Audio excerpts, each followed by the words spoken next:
Donc à l'époque du cinéma muet, il y avait fréquemment un bruiteur qui venait faire les bruits en même temps que le film sur scène pendant la diffusion, en plus d'une musique qui était jouée soit au piano, soit par un orchestre, comme pour notre ciné-concert Les Trois Mousquetaires, où il y aura une musique jouée par un orchestre et quelques bruitages faits par moi et les participants de l'atelier, et puis même un peu le public, on le verra. Donc là, je vais rebruiter une scène du film où le héros arrive dans une ville qui croit être Paris. Il arrive sur son âne, il enlève son chapeau qu'il met derrière lui, et l'âne commence à lui manger son chapeau. Donc ça paraît très simple comme ça, mais ça convoque déjà pas mal de bruits à refaire pour cette scène-là. Premièrement, les bruits du sabot du cheval, que je vais faire avec cet instrument-là, donc qui sont en fait une noix de coco coupée en deux. En frappant entre elles, je vais faire comme ça les bruits du sabot du cheval. Il y a tout un équipement de harnais, donc de mousquetons, de lanières, d'une selle. Je vais utiliser, c'est un sac, et je vais accompagner le mouvement du cheval.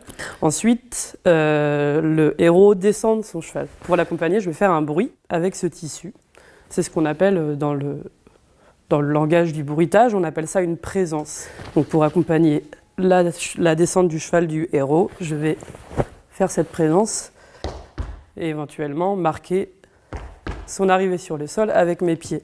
Donc ensuite, notre héros soulève son chapeau et ensuite le cheval vient le manger. Donc pour ça, je vais ajouter 3 sons différents. Je vais premièrement faire le son de ce petit panier chapeau, comme ça, pour avoir vraiment le côté croustillant, entre guillemets, la morsure de l'âne. Je vais aller chercher des craquements dans ces petites constructions en osier.